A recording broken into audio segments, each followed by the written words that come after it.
Thank you for joining CEEN Caribbean News. I'm Maya Chung. The CEEN News team understands that Jamaat al-Muslimin leader Yasin Abu Bakr was Wednesday denied entry into Jamaica.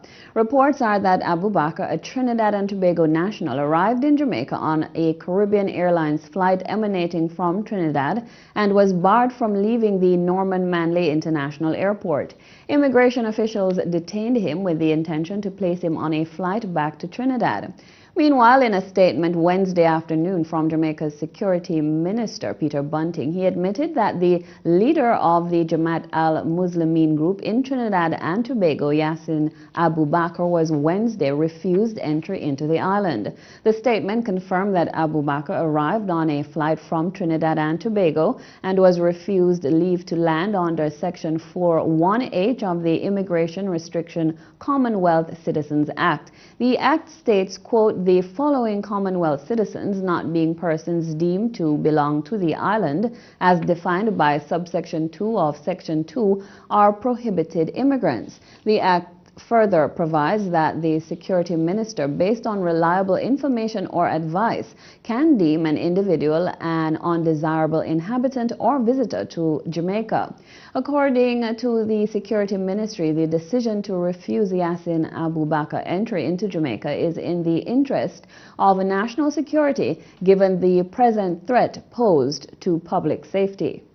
In other immigration news out of Trinidad and Tobago, National Security Minister Griffith has issued an apology of sorts to the Jamaican people. He has responded to criticisms leveled at him after a second group of Jamaicans was turned away at the Piarco National Airport last month. It's the second such a group of Jamaican nationals to be turned away by Trinidad and Tobago in less than a year. CNC3's Melissa Williams reports. One day after he was told to refrain from speaking by Jamaica's Foreign Affairs Minister A.J. Nicholson, National Security Minister Griffith says his job is to protect the people of this country and no one will tell him how to do it. On Monday, A.J. Nicholson and Edmund Bartlett, Jamaica's Foreign Affairs Minister and the Shadow Minister, took Mr. Griffith to task about Jamaicans coming illegally to this country. But Minister Griffith says the statements were unfortunate and will do nothing to help build goodwill among CARICOM nations. He says it's quite interesting that the Jamaican nationals who were deported from this country back on September 30th were allowed to speak and give their side of the story, yet he is being criticized for defending this country. The National Security Minister says criticisms being leveled against him are hypocritical and ironic. The minister adds Jamaican officials made pronouncements on the matter based solely on the accounts of persons who were banned from entering this country. He tells us, "I'm here to look after the security of TNT and I'm fully aware of my job. Let them do their job as well." But in a statement issued later, the National Security Minister says there is a need for dialogue. He says in a bid to bring clarity to the situation before it becomes completely overtaken by emotion, he is extending an invitation to the Minister of Foreign Affairs of Jamaica, his opposition counterpart and the Jamaican Minister of National Security to hold talks aimed at arriving at an amicable resolution in the best interest of both countries and all their citizens at the earliest possible opportunity. Melissa Williams, CNC3.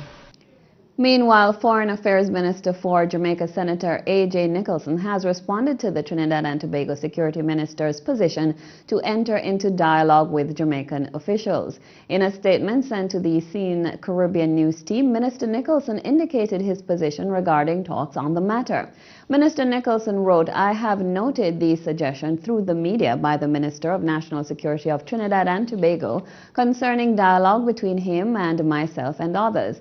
According to Minister Nicholson, this does not constitute a formal invitation for dialogue." He continued, "In any event, as I indicated in my comments on Sunday last, the region needs to be assured that the immigration authorities at Piarco are abiding by the agreements reached between the foreign ministers of both countries." Minister Nicholson said these areas include the parameters established by the ruling of the Caribbean Court of Justice, CCJ, in the Shanique Myrie case concerning both the landing of CARICOM nationals and how prospective returnees are treated. Minister Nicholson said further that this is what is necessary to move this process forward.